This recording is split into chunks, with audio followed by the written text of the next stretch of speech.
Thanks. Good morning, and thank you for joining us for the Riverside County Water Task Force Speaker Series this morning. We appreciate all of you joining us. I know it's bright and early, so we'll give it a minute here to let more folks join us, but we're looking forward to a great program today. We'll get started in just a moment here.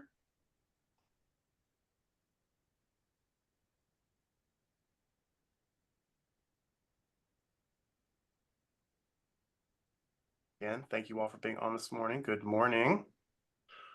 Well, in respect with everyone's time, why don't we go ahead and kick off our program with some introductory remarks from Joe Mawad, the General Manager of Eastern Municipal Water District, one of the partners of the Riverside County Water Task Force. With that, Joe, why don't you go ahead and take us away? Thank you, Michael, and good morning, everyone. And thank you all for joining us today for the Riverside County Water Task Force. As Michael indicated, I'm Joe Mawad, the General Manager at Eastern Municipal Water District. We have a great program for you today. We will be discussing an important issue facing water providers, water affordability. As water agencies, we have a responsibility to not only provide safe and reliable services to our customers, but we got to do so while being mindful of affordability. Today, across all sectors of government industry, we are feeling inflationary pressures. The cost of energy, chemicals, and materials for water treatment delivery have increased significantly in recent years. So in addition, we are also experiencing rapidly changing climate, which is impacting the reliability of imported water supplies and driving the need to increase investment in our infrastructure and local water supplies. This is especially true for us here in Riverside County, where we are experiencing the high levels of growth and development that we're all seeing. At EMWD and many agencies on this call, we do our best to shield our customers from these increased cost burdens by investing in our own systems, aggressively pursuing external funding, and we develop the tools for our customers to use water efficiently. And we do so knowing the importance of continuing to ensure that water remains affordable and accessible for all. Over the years, we've successfully utilized various programs, such as, I think many of you are familiar with the Low-Income Household Water Assistance Program, otherwise known as LIWAP. That helps our customers in times of need, and we're actively currently engaged in efforts to seek and introduce permanent state and federal LIWAP programs, which are currently being led by Senator Alex Padilla. That's why today we've invited Dr. Gregory Pierce from the UCLA Luskin Center for Innovation, Angela Ebener from the Office of U.S. Senator Alex Padilla, and Adrian Hightower, the Sustainability Resiliency Manager for the Metropolitan Water District of Southern California. And we're going to be learning more about their work to address the complex challenges associated with water affordability. We're excited to host this event today and advance this dialogue as we all work to promote sound water policy decisions on behalf of all the residents we serve in Riverside County and beyond. With that, I'd like to turn it over to my colleague, Craig Miller, Chair of the Riverside County Water Task Force. Thank you. Great. Thank you, Joe, for those opening remarks. I really appreciate your efforts and Eastern's efforts to pull today's program together. I think you really nailed it with your comments. You know, we really struggle in the water industry with our need to continue to deliver the reliable service that we deliver. And as we hit these inflationary pressures and we know we have to invest in our systems, affordability is just so important. So really appreciate your efforts and Eastern's efforts, and looking forward to the great panel that you've brought together today. So let's get rolling. Let me kick it off. I want to welcome everyone, Riverside County Water Task Force. Monkey, you want to go to the next slide? Let's go through the housekeeping. A lot of you are with us all the time, so you know this. We will do questions at the end. So you got lots of time to input your questions, put them in the Zoom. The chat feature of the Zoom, our staff will be coordinating those questions, and we'll be getting those back to our panelists after the end. But we'll hear all three presentations first. If you do have any technical issues, you can privately chat to Grace Cardenas or reach out through email at outreach@wmwd.com. This event will be recorded and it'll be distributed to all of the listeners today. So if you want to go back, you didn't catch something, or you want to think more about some of the things that were thought of, you can watch that recording. So let's go to the next slide. Well, as Joe said, three great panelists today: Dr. Adrian Hightower, Dr. Gregory Pierce, and Angela Ebner from Alex Padilla's office. So looking forward to these great presentations. And I think we're ready to get rolling if you're ready, Michael. So my first presentation is from Dr. Adrian Hightower. We know him well at Met. We see him all the time up there. Adrian, thanks for joining us today. Dr. Hightower works at Metropolitan's new Office of Sustainability, Resilience, and Innovation on an aggressive agenda to reduce the district's carbon footprint, as well as strengthens its resiliency to climate change. The SRI office is working across the organization to develop strategies, programs, and policies to address many environmental concerns, including energy use, conservation, pollution, environmental justice, and climate resilience. Dr. Hightower leads a team working on Metropolitan's adoption of envisioned sustainability infrastructure standards, renewable energy investments to comply with Metropolitan's climate action plan, as well as the development of a climate vulnerability risk assessment, environmental and justice water affordability initiatives in support of Metropolitan's climate adaptation master plan for water. All right, Adrian, good to see you again this morning. Saw you earlier this week. Got the same smile today you did earlier this week. So have at it. It's all yours. Thank you for joining us. Thank you, Craig, and thank you, Joe, for the invitation.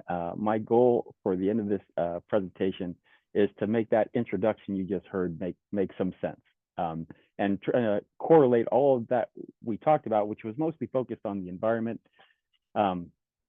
and sustainability, how that is relevant to affordability. So let's get into it. I think someone will be advancing the slides for me. Is that correct? If we go to the next slide, appreciate that.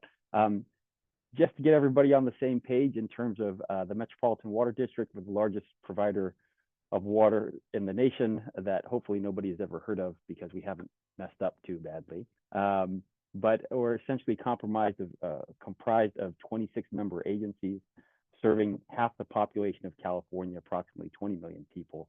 And we have historically done that by importing water from primarily two sources. But that mission, frankly, to provide the service area with adequate, reliable supplies of high quality water to meet present and future needs, has always been guided with the environment and economics in mind. So we're going to talk a bit more about that and how we have to evolve this to adapt to the changing climate. Let's go to the next slide, please. Associated with that core mission of providing water, the new Sustainability, Resilience, and Innovation Office is really trying to ensure that we can continue to do that by centering people, nature, and climate. Next slide, please.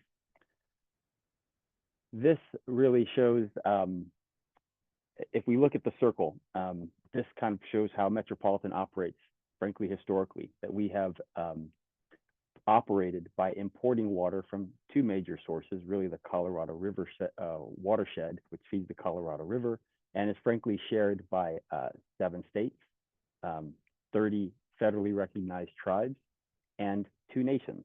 We share that resource with Mexico. And also resources from the Bay Delta, which is shared just within California, but it can be considered equally contentious, getting everybody organized and getting on the same page. Those have been reliable supplies historically, and based on the changing climate, that reliability, we have to make investments to ensure that reliability remains. You've probably heard about climate change, and I'm happy to take questions at the end. Greg Pierce also can lend the ear. We think about this quite a bit. But in addition to just increasing average temperatures or increasing or decreasing precipitation rates, we have to think about the extremes that come with those averages. And that from all of our models and frankly from our experience, it's not only that the averages are changing, but the extremes are changing. And when we talk about climate in the water industry, typically we talk about drought. And we have been really good, frankly, at managing drought cycles. But we have to now manage more extreme drought cycles. And frankly, we have developed over the last 100 years a robust infrastructure, but that robust infrastructure was designed for last century's climate. And we have to harden that infrastructure to make sure it can withstand, frankly, severe storms and flooding that is associated with that, and the impacts of those on, frankly, our treatment plants. Wildfires, which impact those watersheds that you see highlighted in the Northern Sierras or the Colorado River basins. Increases in sea level rise, which in particular for metropolitan affects our Bay Delta areas, where the fresh water from the Northern Sierras meets the salty water from the Pacific Ocean, and frankly, extreme heat. As we have facilities that operate throughout the desert to get the water from Lake Havasu all the way to Southern California. And those facilities and those, frankly, individuals and operators are experiencing more and more extreme heat. Next slide. So in terms of how we're trying to think about this as an organization, that we have historically done water resource planning, we've done finance planning, we've done infrastructure development from a design and engineering perspective. But these realities of climate change are having us to do all of those at a faster rate, at a more integrated rate than we have before.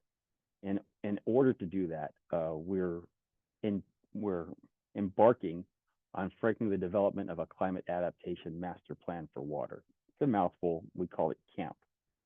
But that really just integrates and frankly accelerates all those existing planning processes on a faster scale in a process that we call adaptive management, which means that we make decisions, but we're constantly looking at those decisions and reevaluating those decisions as we respond to changing cycles.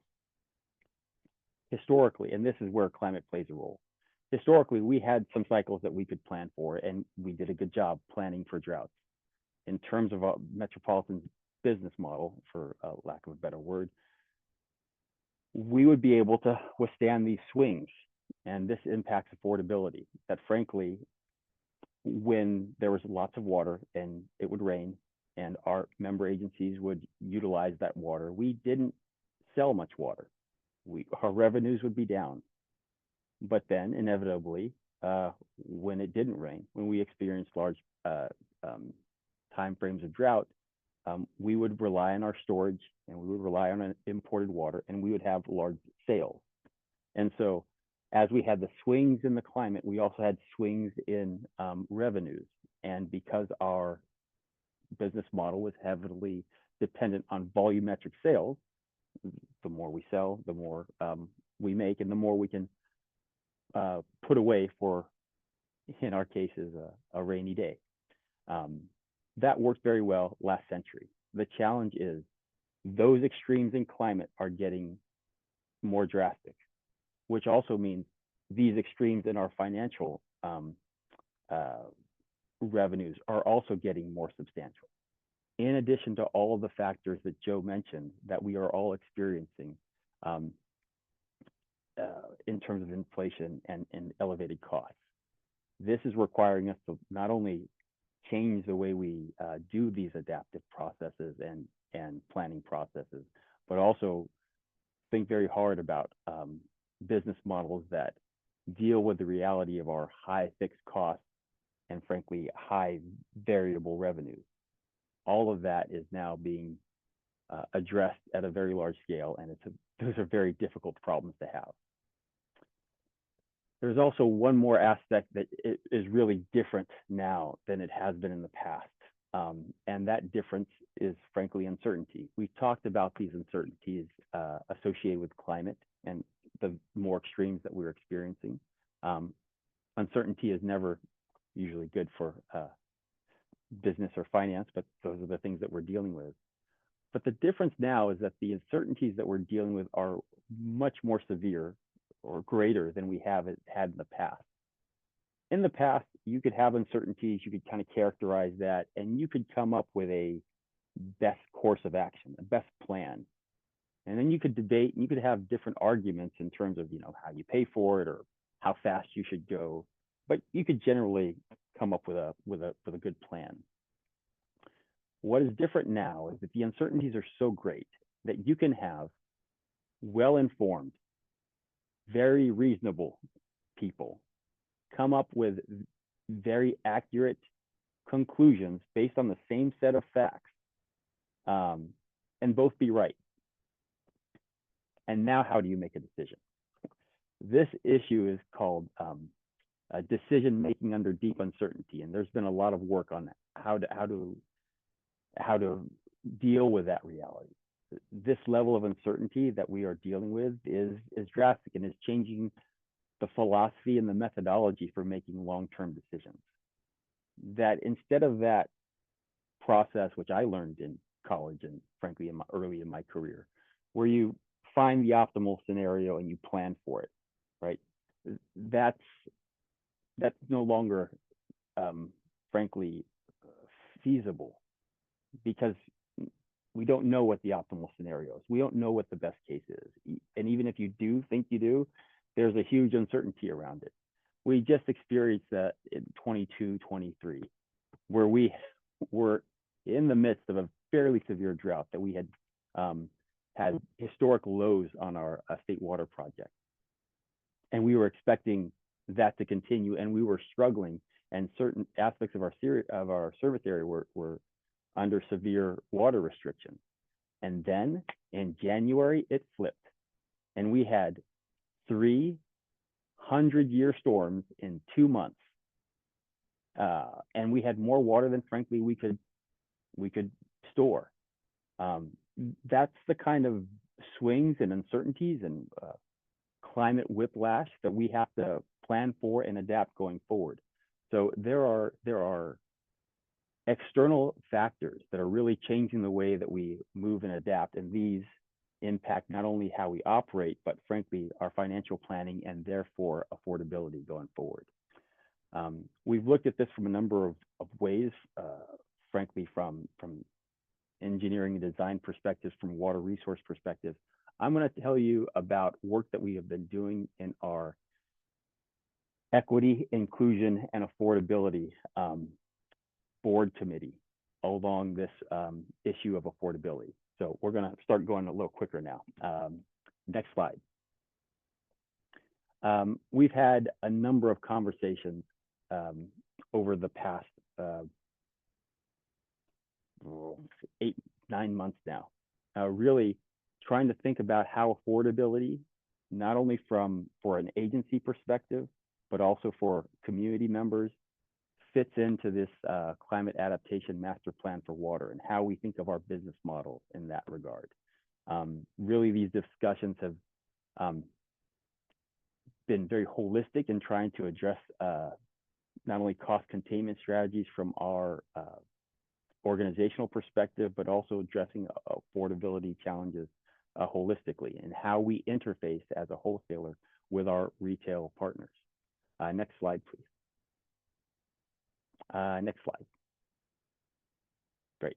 I'm talking to you because I had the enviable task of organizing a series of 4 panels that really got into the weeds of lots of affordability issues. We talked about member agency and member agency programs, which really goes down at the retail agencies to understand how some of our agencies are really implementing some best practices in the industry in terms of how to deal with affordability. We talked about, frankly, in October, what is a wholesaler's role in affordability in issues that really are dealt with at the retail agency. Frankly, how can we help is the answer there, and not interfere. Regulatory requirements that are impacting costs. And even though I've said we are dealing with challenging financial times. If we look at the regulatory landscape going forward, we should expect more challenges ahead. And frankly, how can we contain our costs? Next slide. What you are going to be hearing today is not my ideas, that these are the culminations of discussions and ideas from a variety of participants, including your two co-hosts. We had representatives from Eastern and Western and LADWP, as well as academics. Greg was on these panels as well. Next slide. And so from all of these conversations, here are 8 recommendations that we made. We received feedback from our board, and so I'll tell you how well these recommendations were received. First one, which is very germane to the conversation and what Angela will be talking about, is we recognize that as a wholesaler with a large tax base and the ability to leverage economies of scale, that we could support federal and state legislation that provides low-income assistance, and our board is strongly in favor of that. And we have legislative principles that help guide us in those areas. And that the devil's in the detail, that we have to do the work to make sure that we come up with the best legislation that is not only written well, but is implemented well. And I think Angela is going to do a much better job of talking about all those nuances. Next slide, please. That in addition to that, that when we think broadly about our business models and adapting to these new realities imposed upon us by the climate, that we keep in mind affordability challenges and issues, not only at an agency level, but also at a community level, who we all serve. And that we explore really, frankly, innovative ideas that may include new ways of doing business or new services, exchanging of water resources or asset sharing, adjustments in rates and charges. I think all of these are on the table, and all of these are frankly daunting tasks, not easy to manage water. Next slide. I should say, but from that previous slide, again, broad support for expanding the conversation, having the hard conversations to that end. The third one is less obvious, but when we looked at that circle in terms of our planning efforts, that we had set goals, and we were going to be continually evaluating our actions and the impacts of those actions to those goals. But one of those goals was essentially to ensure community equity. And this is a challenging goal. It hasn't quite been defined yet, but we are working to define it. How do you set a goal and measure it, which is the outcome you want, but you have indirect influence on that outcome? It is not an easy thing, but it is something that we are exploring. This one was harder to do, but certainly worthy of the endeavor, and that's one of the things that we're working on. That this diagram you see below is associated with that adaptive management process and the detail that is going into planning not only specific projects, but portfolio of projects, as well as programs that might be able to address our reliability with water. And one more, 4. Next slide. That as other ways of addressing affordability that we have been successful at, that we can look at conservation programs, rebates, and incentives that are going to help inform our most vulnerable members of our community, which in legal terms associated with the water code is referred to as DAC, or disadvantaged communities, but you could also see these as underserved communities. That there are lots of different avenues of addressing water affordability, and we need to explore all of these. Those were our near-term proposed actions. This is what we're working on now, and expect to have recommendations in the next 6 months. We're trying to finish this by December. Next slide. We also had some long-term actions, pretty much all of the near-term actions were readily accepted. This, the long-term or mid-term actions refer to things that we'll start taking on next year. But if those near-term actions were easy, these are even harder. Essentially, developing a water affordability and environmental justice policy that is going to help guide how we make investments in our infrastructures, how those impact communities, and frankly, also how we adhere to guidelines for federal funding. That we have been very successful in the last few years, garnering large scale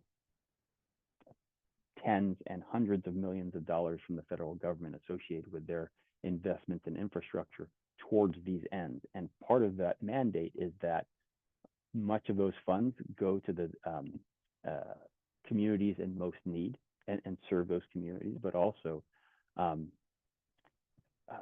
work towards community development, job and workforce development in those areas. And an environmental justice policy and a water affordability policy will help us guide those decisions going forward. It was recognized that this is harder to do, but this is also where we're going to be putting effort. Next slide. This one was so popular, they told us to start working on this now. But really, consider Metropolitan's role in terms of facilitation and really doubling down on that we might be able to provide the forums for retail agencies to have these discussions on a larger geographic scale, and frankly be the exchange for best ideas, support mechanisms that incentivize certainly conservation, but really get to the heart of community affordability. That we might not be doing anything much more than just facilitating and maybe enhancing programs that already work. They want us to do this now, so we're working on this in 2024. Next one.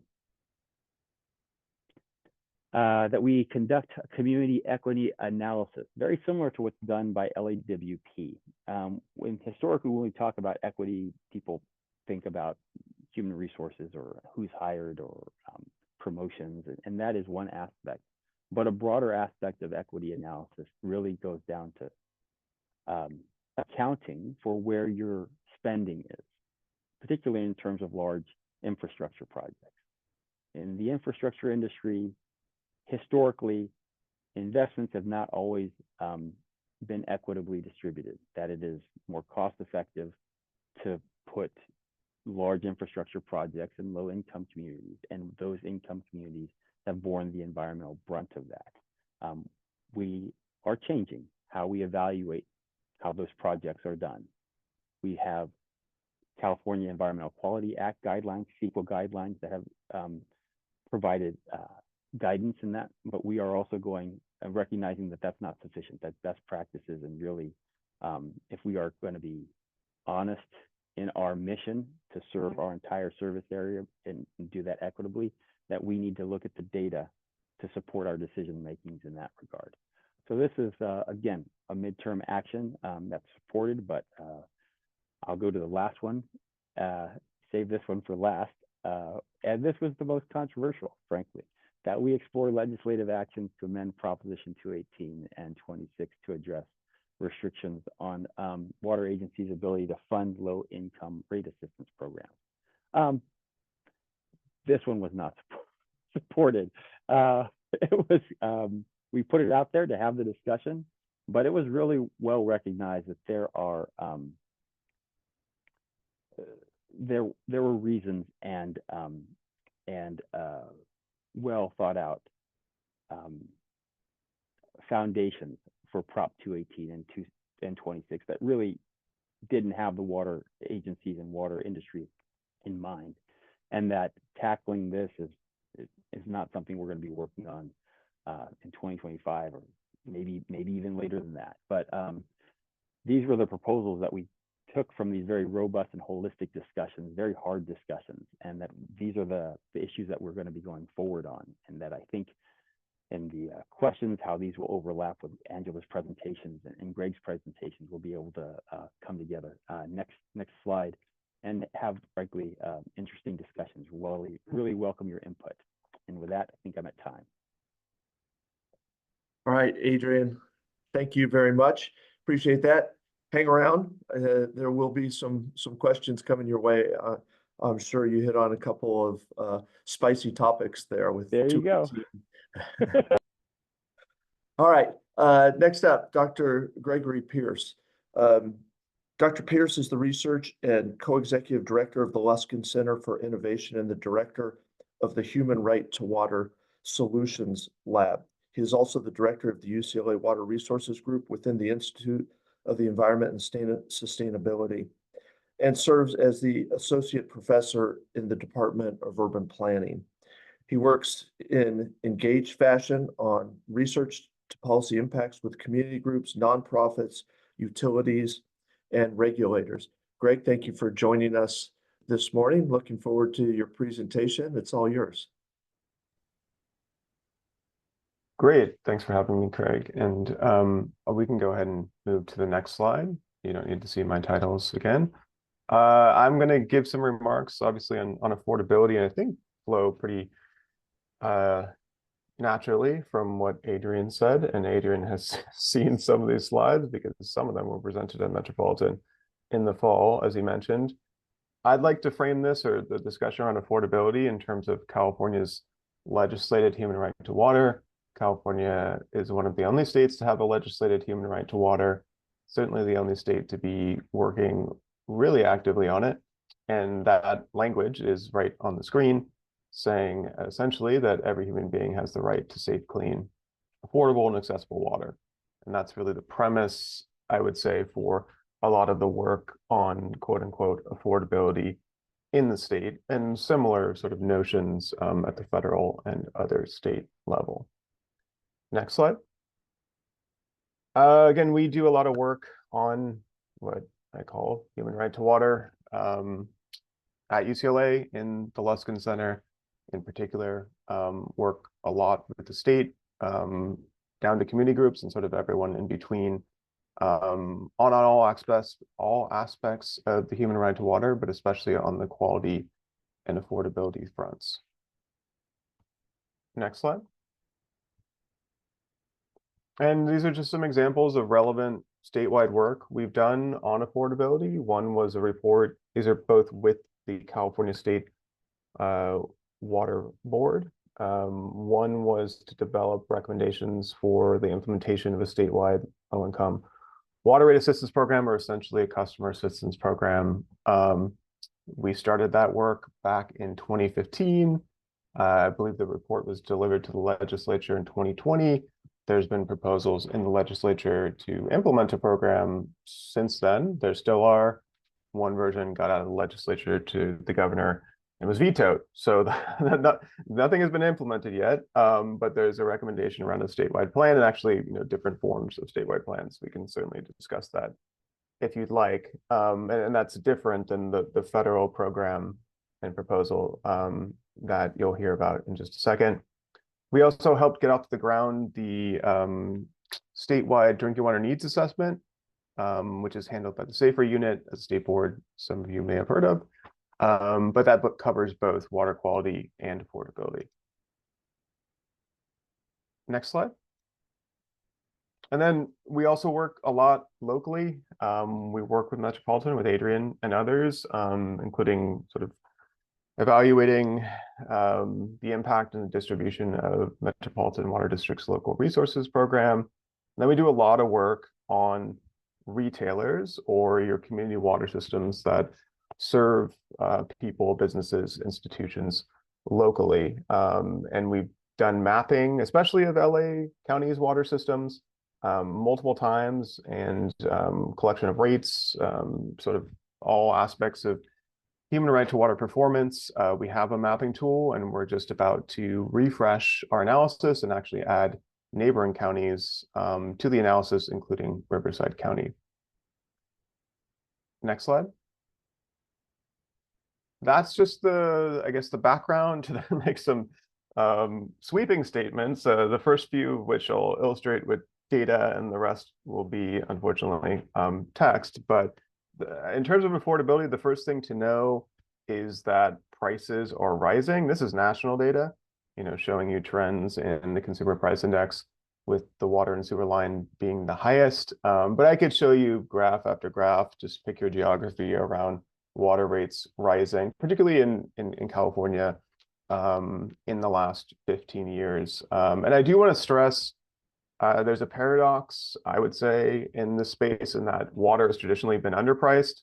And I'm by no means saying systems should not raise their prices, because they need to keep up with historic deferred investments, and then again all the pressures Adrian talked about on the source and the quality side of things.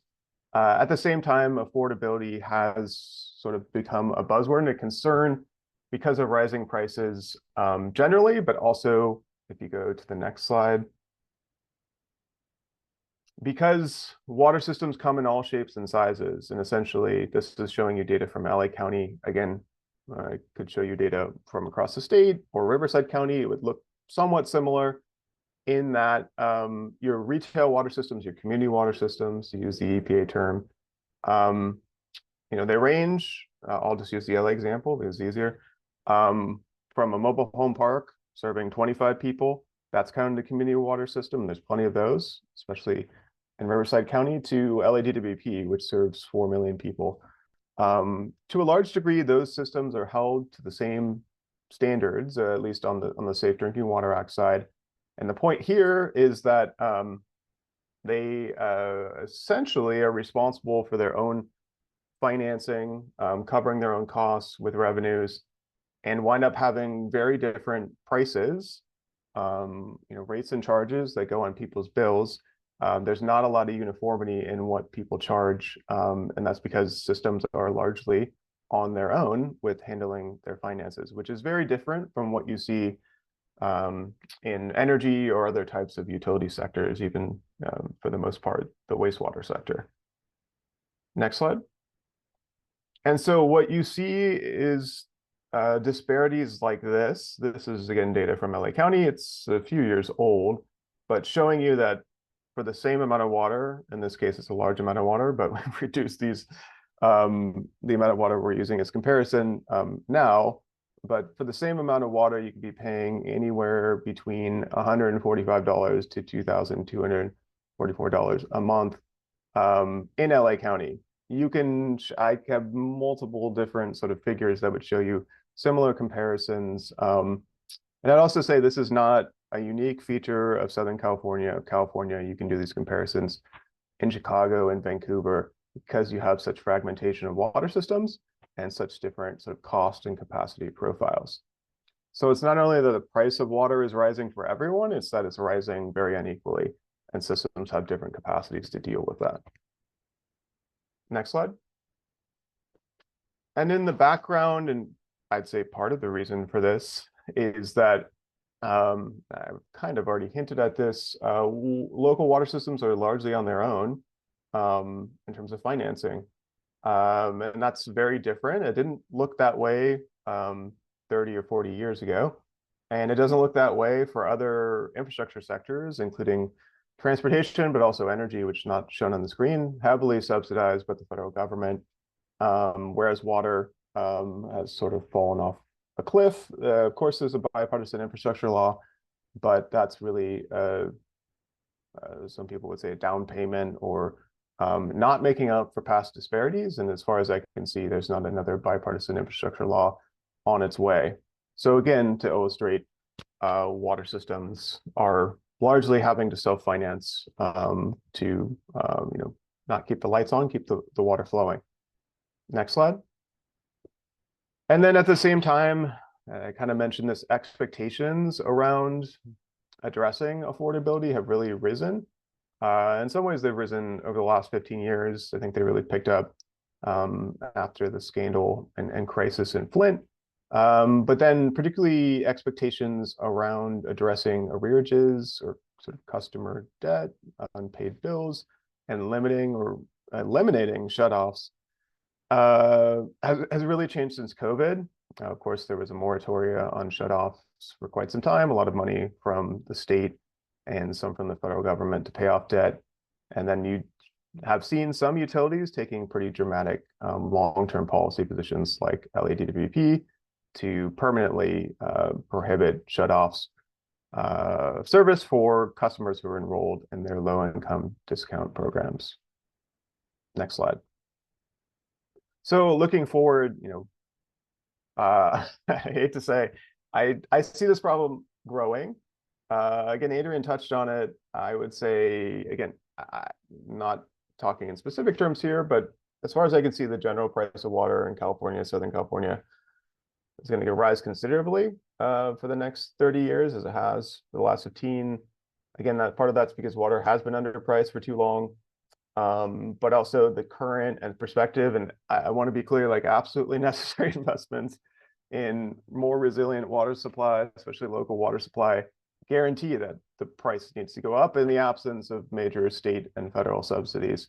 And also in the absence of sort of major cost reduction breakthroughs in the industry, which are things that you see in energy and some extent transportation. There's no equivalent to sort of local solar for water at this point. And the bottom line, I would say, is that although affordability is sort of much talked about and very measured in the water industry over the last decade, there are a few meaningful commitments to it at the state or federal level. So in terms of addressing it, there's a lot of measurement, there's a lot of ways to track it. But again, systems are largely on their own in terms of making sure it happens to date. Next slide. So, what can be done? And that's my final two slides. I mean, the first set of things that can be done are what I would say are the four conventional ways to address affordability as a retail or community water supplier. They're shown on this chart. But first and foremost, if you can, and I know a lot of the big systems here do this, and some of them do this in the most sophisticated way of any utilities in California, but you want to have progressive rate design. You want to have tiered or budget-based rates such that customers can consume a lifeline or a modest amount of water for necessary use at a very low price. And this also helps to serve for conservation purposes. Speaking of conservation efficiency, Adrian touched on this. I think there is more room to grow in supporting conservation and efficiency, including still landscape transformation in some places, to lower people's consumption and thus lower their bills. And this will become more important, or perhaps net out more economically as the general price of water rises at the retail level. But then even if you do those things, I think it's been shown over and over that you still need, if you're trying to address affordability holistically, to provide recurring bill assistance, a low-income rate assistance program or customer assistance program. I know that there are difficulties with doing that with 26 and 218, but a lot of the larger systems, even the public and special district systems, have figured out ways to do that. Although they could mostly, in most cases, certainly work on improving enrollment. And then the last thing you need to do, and I know we'll hear about this in just a minute, is still provide crisis relief for those who can't pay their bills. Generally, that's more of a problem for folks who just can't pay their bills in general. But the burden for water bills and providing assistance typically falls on water systems, although we're hoping for both state and federal assistance in that space. So those are the four tools that, again, I think are best employed together because none of them serve to meet the holistic need. And it's better to start upstream if you can at the rates and at efficiency rather than just waiting sort of for the crisis moment. Next slide. And I believe this is my last slide. But and a lot of this is now a major overlap with what Adrian said. But I'd say there's some other things agencies can do, including being careful. And I know this is incredibly difficult about, there's a huge need for local investments in new or more resilient water supply, but it's important not to invest in everything. because then there can be redundancies and overinvestment, and you may or may not see that in some subregions of Southern California right now with huge affordability consequences. Another thing I would say is we don't, of course, you need to measure affordability in your service area, but doing a large study and reinventing a set of affordability metrics when there's already a bunch of metrics out there that you could just adopt and measure is not useful. Take some of the metrics that are out there. If anything, again, we have too many metrics. They just need to be applied and they need to actually be sort of enforced. That's the important part. I think it's really important, especially for the larger systems who are making, large new investments, especially in local water supply, to figure out ways, even if they're sort of absorbing pass-through costs from wholesalers, to shield low-income ratepayers or ratepayers who aren't consuming much from the burden of those new costs, which are largely going to serve those who consume more through rate design. And then there's other things outside the box, and I know people get uncomfortable with.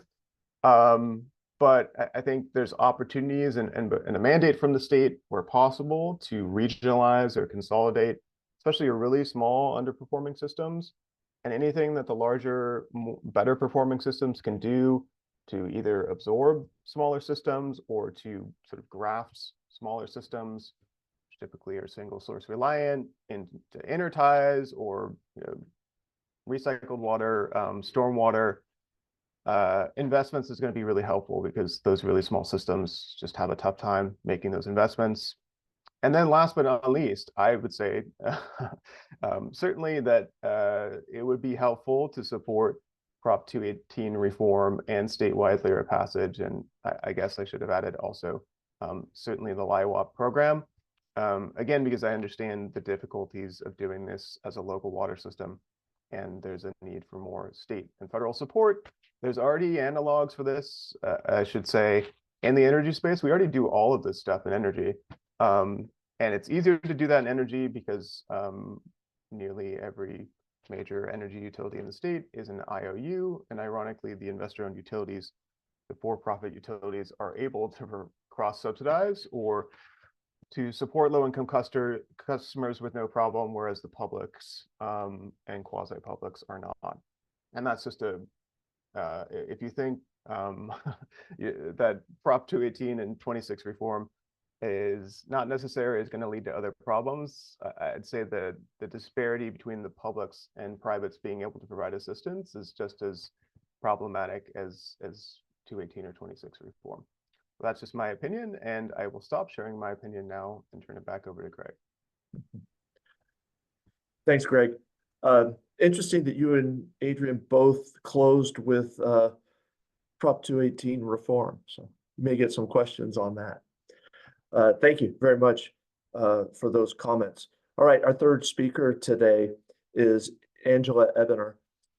Angela is policy advisor for Senator Padilla, based in Washington, D.C., and is one of 3 policy advisors covering environmental and natural resources issues for the senator.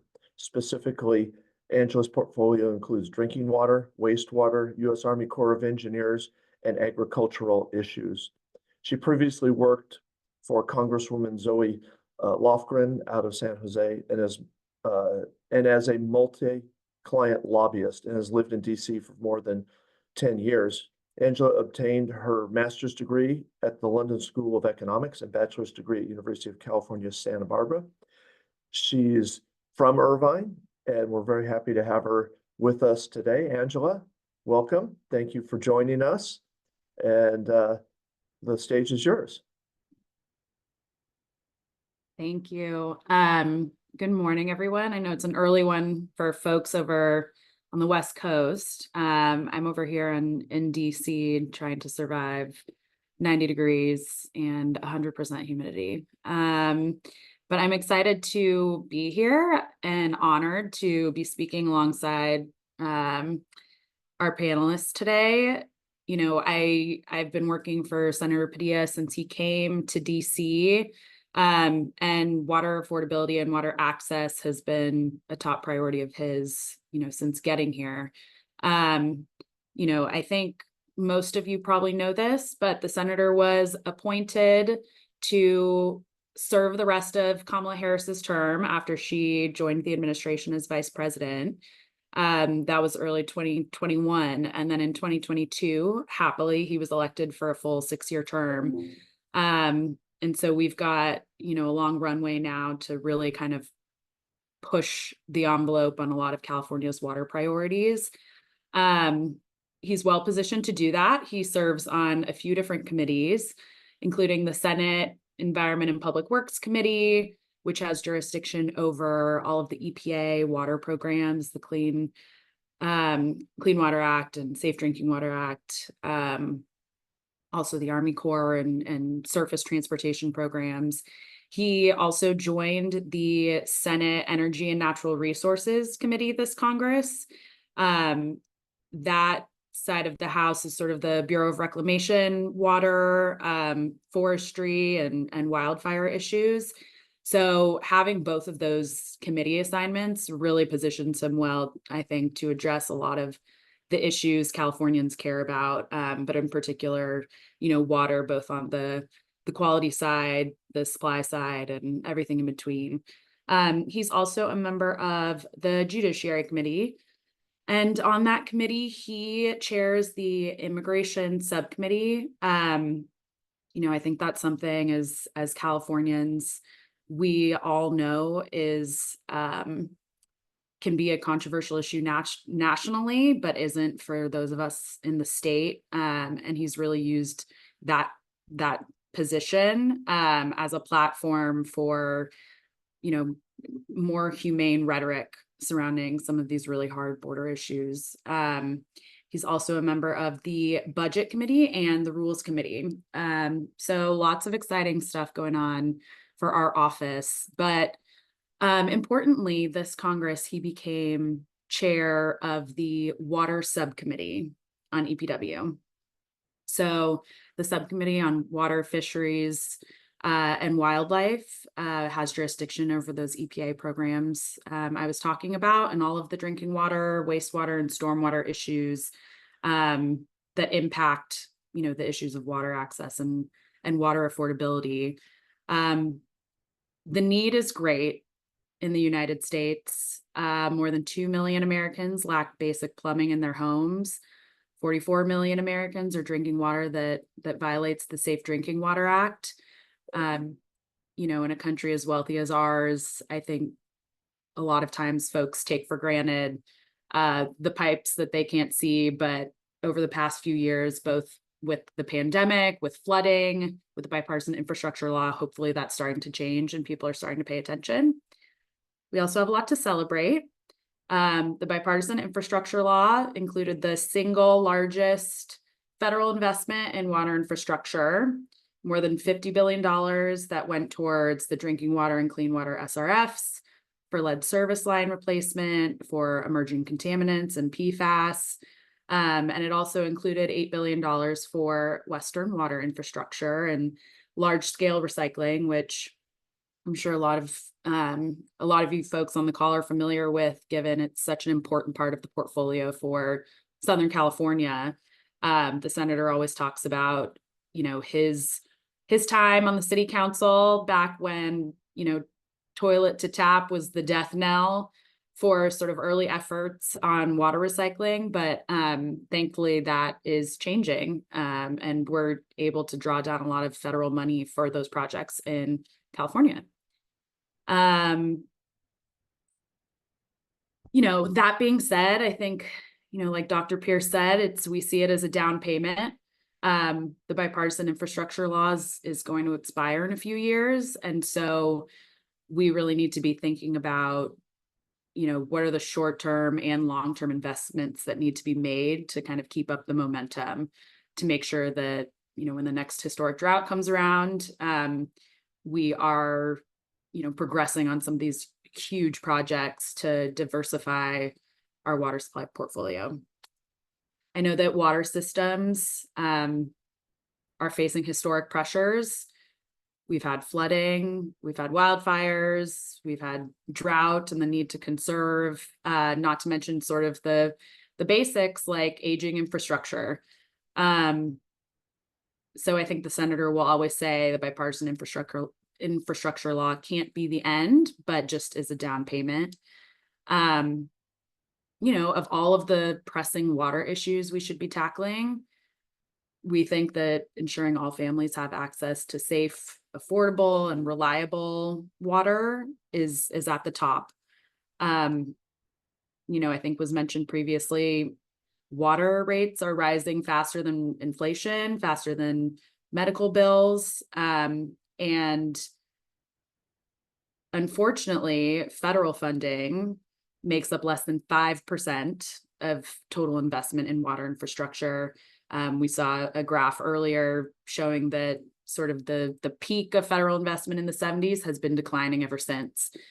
So that means the cost of operations and maintenance, repairing and upgrading water infrastructure falls on states and localities and ratepayers.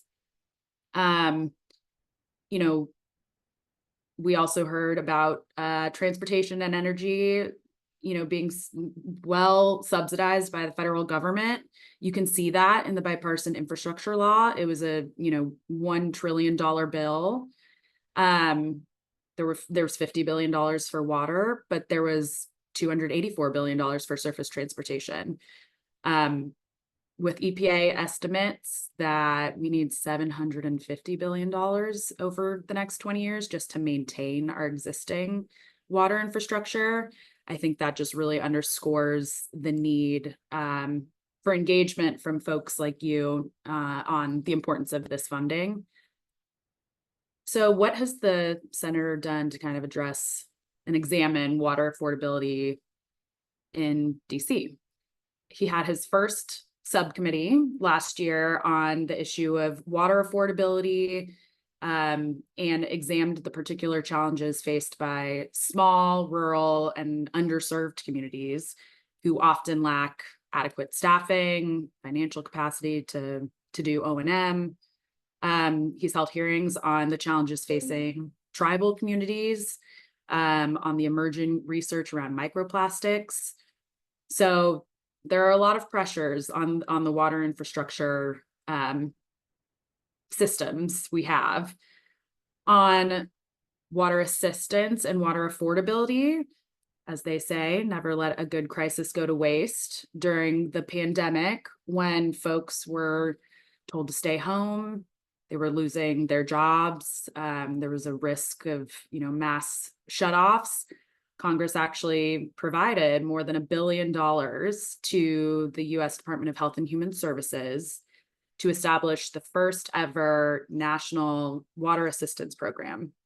It's called the Low Income Household Water Assistance Program, or LIHWAP. And the purpose was to help households with low incomes pay arrearages, as well as rates charged to the households for drinking water, wastewater services. And the priority was to make sure these folks were not disconnected due to non-payment. Some of that money could go towards those fees. The program was a success. LIHWAP served more than 1.4 million households, 49 states, 5 U.S. territories, DC, and 97 tribal nations to help folks pay their bills, prevent shutoffs, restore drinking water and wastewater services. According to the HHS LIHWAP report, the program from its inception in 2020 through March of this year restored water and wastewater services more than 100,000 times, prevented disconnections more than 750,000 times, reduced 679,000 water bills, and supported more than 16,000 water and wastewater systems. Unfortunately, the program was established as a temporary program. It technically expired September last year. A few states, including California, were given through March to get all their money out. But I was just, on the website for the program, and it says big, bold letters, funding is no longer available for this program. So that is something the senator has been trying to elevate as an issue for his colleagues. And I think we're doing a really good job. A lot of folks are familiar with LIHEAP, which is energy assistance. Dr. Pierce was talking about, we should be doing for water what we do for energy, and it's something the senator has said. It's the same families, it's the same households. So he has really been pushing for two things. His bill, LIHWAP Establishment Act, which would formally authorize and establish the LIHWAP program as a permanent program.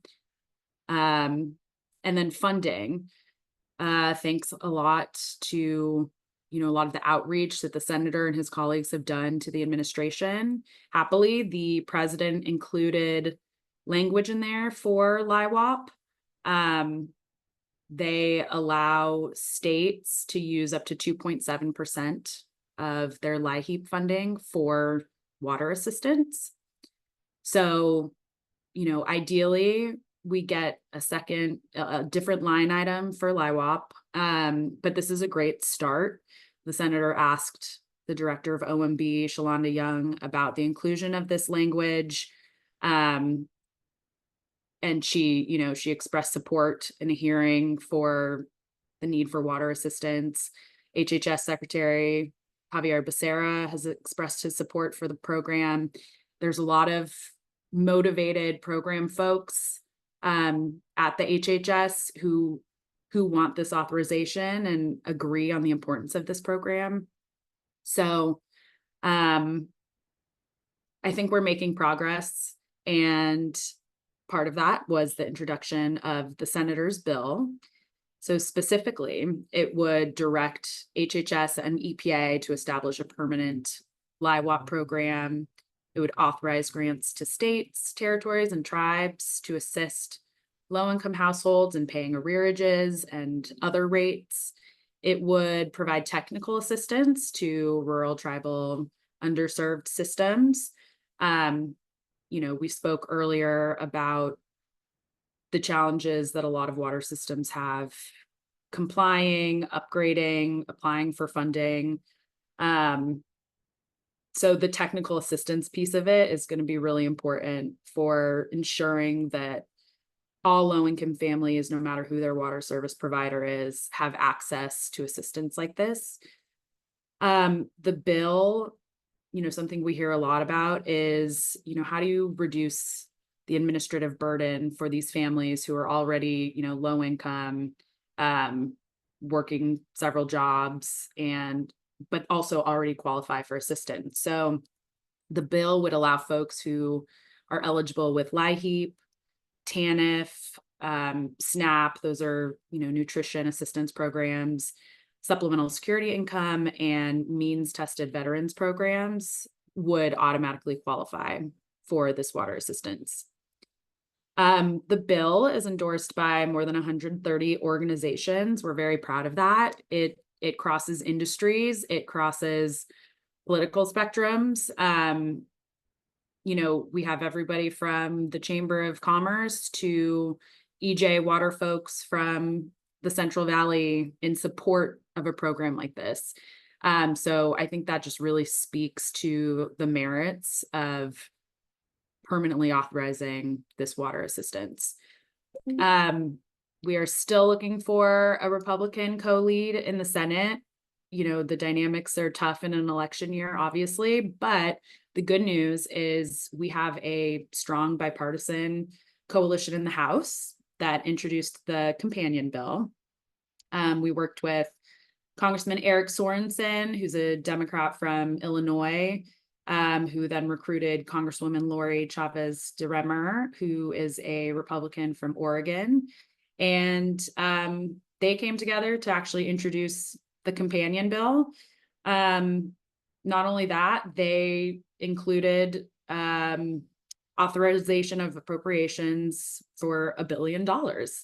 I think we see a lot of these need surveys. That I think is the estimate that the industry has kind of coalesced around in terms of what a water assistance need is. Not sure we're going to get $1 billion, but we're making progress. And the fact that we have, you know, a bipartisan group of folks behind that number is a big deal. You know, we have a few more months left in the 118th Congress. It's hard to predict what's going to happen. We have a few more legislative days in July. Congress is out in August, so members can come back to the state and talk to constituents. And of course, it's an election year, so some things that should be bipartisan all of a sudden become partisan. But all of this to say that water access and water affordability has been a top priority for the senator since he got here, since before he got here when he was in local government. You know, we are looking at our water infrastructure holistically. So in addition to sort of the water assistance piece of it, the senator is active in drafting the Water Resources Development Act reauthorization. That bill, which we refer to as WRDA, just one of many acronyms in DC, authorizes the Army Corps of Engineers for all of its projects and activities. So the Army Corps plays an important role as well in water infrastructure in California, whether it's our ports or flood control infrastructure, which has been obviously more important the past 2 rainy years. The Army Corps of Engineers is another lesser known agency that is an important partner for us and for the state in not only protecting communities from life-threatening flooding, but also, you know, working to conserve as much of that flood water as possible for the inevitable dry years. One of the other bills that the senator is working on right now would establish an atmospheric river forecast program nationally, similar to something that we do for hurricanes. You know, Dr. Hightower talked about 300-year storms that we got last year. This is sort of our present and our future. The impact of the climate crisis is real. You all, California, we're on the front lines. We've been feeling the impacts before some other states for many, many years, whether it's historic wildfires, historic flooding, all of the above. So in addition to making sure low-income families have access to water sanitation services, broadly, you know, the senator is thinking about how do we make sure our water infrastructure is resilient in the face of all of these climate challenges for years and decades to come. I think he, you know, now being the senior senator with the passing of Senator Feinstein, really takes this job seriously and wants to make sure California is at the forefront of all of these conversations. And with that, I conclude my remarks. Thanks for having me. All right, Angela, thank you. Great to have the federal perspective. Okay, we're ready for questions. Grace has been getting a few questions. Go ahead and send your questions to Grace. Any questions that we don't have time to get to, we'll try and follow back up with all the viewers today and provide you with those questions and answers. All right, so I'm going to do my best to juggle the questions with Grace. Let's get started. Can we bring all 3 panelists back on, Michael? Let me get started as we're doing that. Adrian, you started first. You get to answer first. Good luck. Oh boy. And let me preface this by saying, remember, you're answering this in front of 2 member agency managers. Right. Yeah. Metropolitan Water District. Yeah. Good. What you talked about it in your presentation about kind of this challenge of the role of a wholesaler compared to the challenge of retailers when we talk about affordability. And as a manager of a Met member agency, the affordability driven by the wholesaler is dependent upon the retailer's mix of resources. Mhm. So, some agencies take 100% metropolitan water, so net projects that are more affordable would help that. There's other retailers that are very fortunate to have a lot of groundwater supplies, and so they don't take that much Met water. So, Met's price and development of their infrastructure doesn't have as much of effect. So tell me your perspective on how the wholesaler can assist or drive affordability to our retail customers. Oh, you want to start with an easy question? Sure. Um, And for the audience, we struggle with this at Metropolitan every all month. the time. Great. But let's talk real quickly about kind of the strengths that I don't think there's any question that retail agencies know their customers and their landscape better than anyone else. That part's not in question. I also think that it's also pretty well accepted that wholesaler agencies and larger agencies can take advantages of economies of scale and really leverage really good ideas. And so I think what we're looking for when we talk about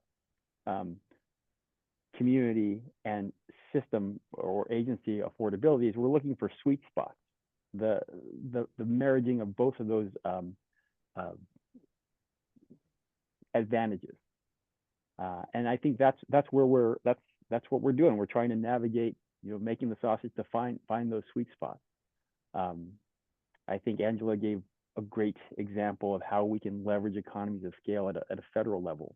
I think it is trying to figure out how we can support communities across our service area, which is very heterogeneous, and have different issues as you just laid out, without frankly getting into retail agencies' businesses, right? Historically, you could keep it really simple. The job of the wholesaler is just to keep your rates as low as possible. Don't do anything else. Just keep your rates as low as possible, and we'll take care of that. I think that's I don't think that hits the sweet spot. I think there are things that we could do on a large scale to pool resources to support not only agency affordability but also community affordability. And I think the challenge or the opportunity is not just kind of the scale in terms of money, but in terms of the time that we can spread some of these investments out. The tricky part, I think, is frankly trust. That we if we can't do everything all at once, then inherently we're going to start some programs or some investments that will maybe preferentially impact some parts of our geography more than others, right? And the idea is that in the long term that we make equitable investments, and that in the long term we all benefit from them, from those investments, and that those investments are made equitably across the region and the service area.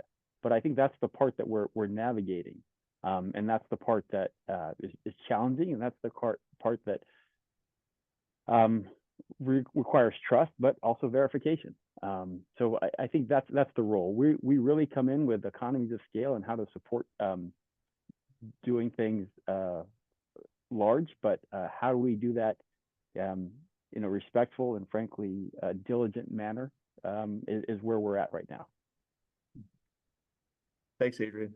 I'll try and give you an easier one next round. Greg, for you, I was really struck by the graph that you showed about how water has increased so much, the price of water, the cost of water. Tell me a little bit more about other influencers in that.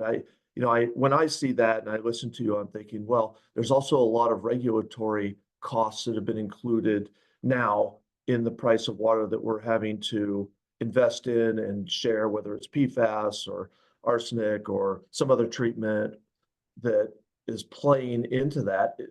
That's my thought. What's your thought? Is water quality and regulatory issues kind of starting to drive those numbers? Yeah, I mean, it's a combination. I would say there's a bunch of factors, obviously, but historic sort of culture of underpricing that wasn't sustainable, leaving aside the second factor, which is the greater competition. I mean, use of the easiest, cheapest sources of water, and then greater competition, especially in light of climate change, over new sources that need to quote unquote produce new sources or invest in the resilience of old sources. But certainly, yeah, I think I perhaps did gloss over regulatory factors and particularly increasing water quality standards. And I would say, looking out into the future, and I didn't want to be too negative, but when you look at PFAS and perhaps some other things coming down the line, if we're really talking about regulating microplastics to a high degree in California, that's going to drive costs up considerably. And I think everyone needs to think harder about the trade-offs there for the relative benefit to health on those two. And especially small systems and even some medium-sized systems, like the rate impacts as far as the estimates go, I'm not doing those ones myself, are going to be dramatic. And you're either like the level of assistance the federal government has given for PFAS to date, not anywhere close to addressing the need. So ultimately, you're going to either have small systems with much higher rates, they're going to be out of compliance, and or they're going to need to be consolidated or regionalized. Those are the three options. There is no other option, as far as, again, I'm told, in terms of the treatment technologies and their costs. So yes, to your point, I mean, that graph is showing what's happened, but that graph is only like to continue if we keep going in this direction, particularly on sort of new quality standards. And I think we obviously need to protect public health first and foremost, but we have to think about relative risk. And I think some of the narrative has gotten away from that. Yeah, thank you. Good answer. It's very thought-provoking from a manager's perspective, where we have to kind of thread this needle at all times with our boards, and how do we navigate this? So it's really difficult. And Angela's really the savior, so she's gonna bring the money that saves us all. Angela, one of the things that Greg was talking about is how water is so low on the subsidy list compared to other utilities. Can you give me maybe your thoughts on why that is, and is there a way to change that? Sure. I mean, this is just, my personal thoughts, Well, that's but why we brought you here today. right. I think people just take the pipes for granted. Like I said, it's, it's not sexy to replace an aging pipeline. Whereas roads and bridges are, the ribbon cuttings are exciting for folks there. I also think the water sector is realizing that it needs to engage with Congress and appropriators more than they have historically. What I've said to folks is a lot of times it's a zero-sum game. We're seeing cuts from sort of the House Republican leadership on really important water programs. The Interior Appropriations Bill and the EPA often see the bulk of those cuts. So I think the industry needs to get louder about the importance of federal funding for water infrastructure, because I think, we hear a lot about the cost of compliance, which is a huge part of it. But I think a lot of folks, emphasize the importance of protecting public health. And so if the experts say we need to do this, that, or the other thing to protect public health, the question is, how can we make sure water systems can comply and not disappear? And so that's where Congress comes in, and where we should really be increasing the federal investment above the 5%. It's sort of ridiculous. I mean, what I said earlier was in the bipartisan infrastructure law, 50 billion was for water, 500 billion was for other infrastructure. So, it's not an easy task. The EPA is still dealing with a lot of the brain drain from the previous administration. So there are very real sort of like political challenges as well as policy challenges. But I think, as the graphs are showing, it's not sustainable for local water systems to be the only ones bearing the brunt of the costs of these kinds of investments. Yeah, but so true.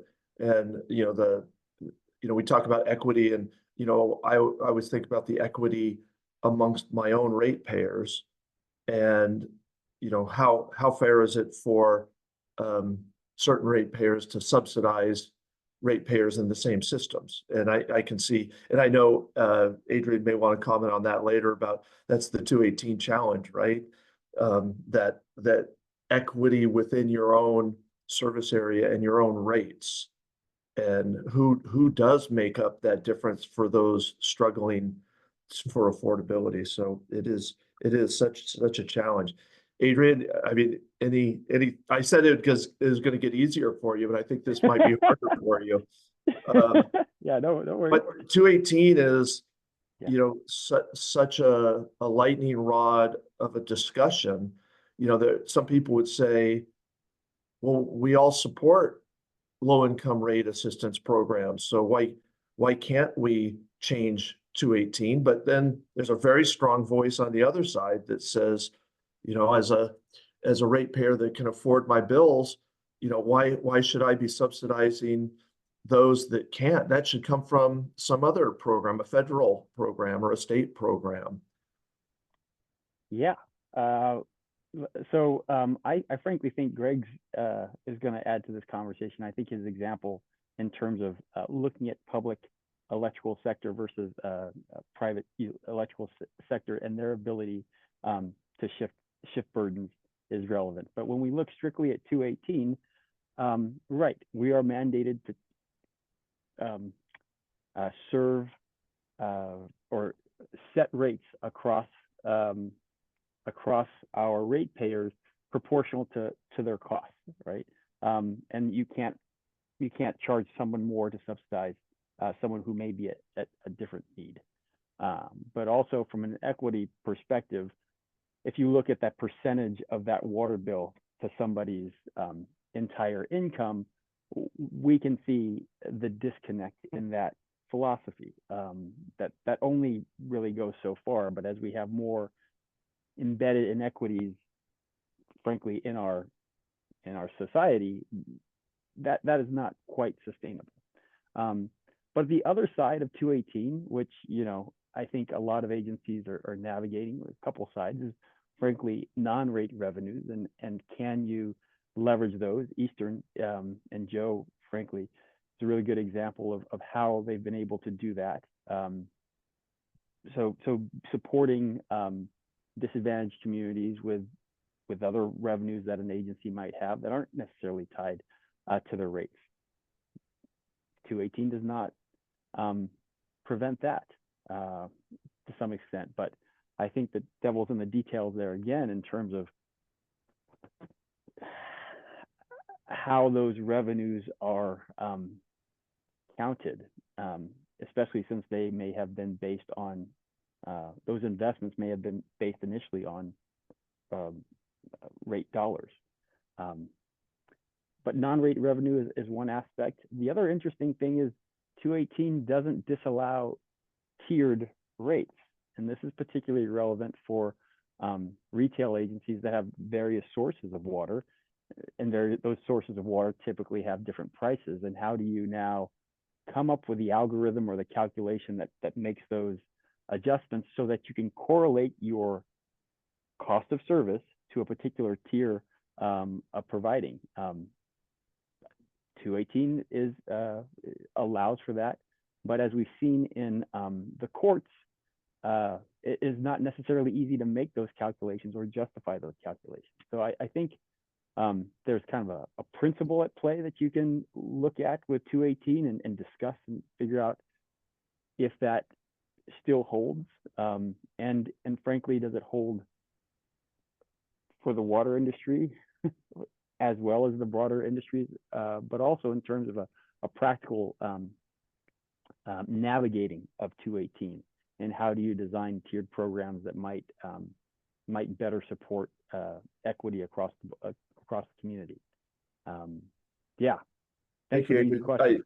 I think many of the inland empires, I know Eastern and Western both have budget-based rates, and many of the agencies that are probably listening today have budget-based rates. So we're fully bought into that concept. I think that'd be a major step for, affordability to get, and for conservation, I guess motivation is budget-based rates. It's worked really well for us. Greg, I have a question that was sent in, maybe a little more philosophical on cost for customers. Even though we're talking about water affordability, for a lot of people, their water bill isn't their largest bill. Are water bills really the core issue, or are the rising costs of other bills the real problem? Yeah, that's a great question. And I think the answer is, it depends, or yes to both. Again, I mean, there's two tracks of a water affordability issue. There are the disparities across systems, even in local areas. You can be paying very different amounts for water if you're, across the street. But I would say that that's one of the issues. But I think the larger issue is the subtext of the question.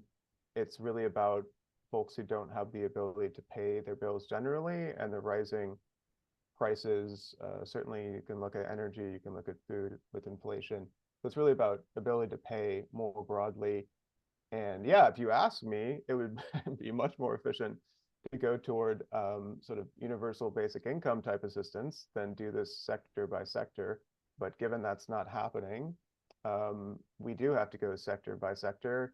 And I think it really is important, again, to not put the burden on water utilities to, basically subsidize the rising expenses in other sectors.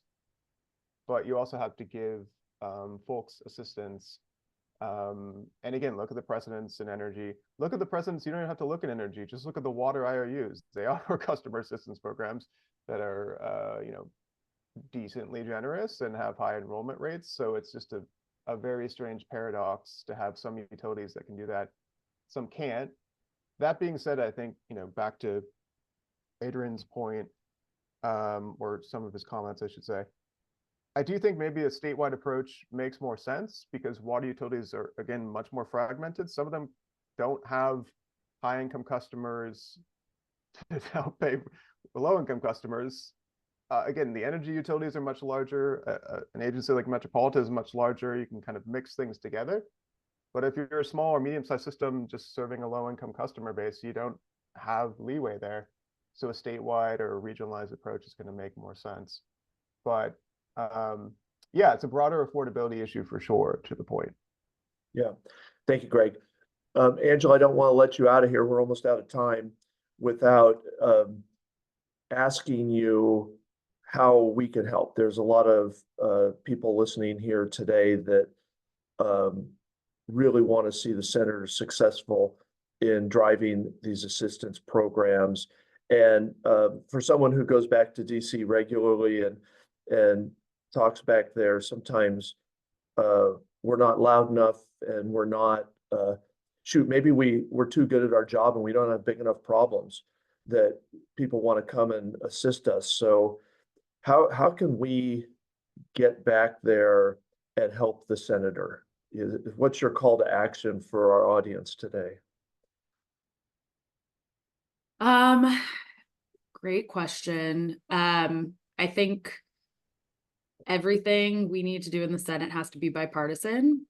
So what the senator has really called on from folks is work with your partners in the Republican Party, in states with Republican senators, to give some of the cover they need to go first. Because I think there are several members who really understand the need for this program. But, you know, I try to remind myself, LIHEAP has been around for 40 years. We're at the beginning of this for a LIWAP program. But it's going to be really important for the sustainability of such a program for it to have bipartisan buy-in. And then I think just, like I said, get loud about growing the pie for the SRFs. You know, I hear from a lot of folks who are talking about sort of the cliff we're going to see with BIF, some of the impacts of sort of congressionally directed funding on the SRFs. And I think the answer is we just need more federal funding. So protecting the funding we have and making sure appropriators know that this is just a down payment. You know, and then just a behind the curtain on LIWAP, a lot of times staff, there's a healthcare staffer, there's a water staffer, and they're separate. So I think just continuing to send us your success stories so we can educate folks in these offices about the importance of this program that's now expired. And we appreciate all of your support already. I mean, a lot of the 130 organizations endorsing the bill are folks who are on the call right now. And the momentum continues to grow. Great. We want you to be successful, so good luck. Hey, unfortunately, we're out of time. We make a commitment to be done by 9 o'clock, so we're doing pretty well. I really want to thank the panelists. That was great input. Appreciate your time. I know it's an extra effort out of your day to pull together a presentation and spend time with us, so we really appreciate it. I appreciate Eastern reaching out to all of you and setting up this panel. It was really interesting and great presentations by all of you. Thank you to the audience for attending. We'll get together again on Friday, September 27th for our next task force meeting. So thanks for spending your Friday with us. Have a great weekend. Enjoy your 4th of July next week. And thank you, everybody. Goodbye. Thank you. Thank you. Thank you, everybody.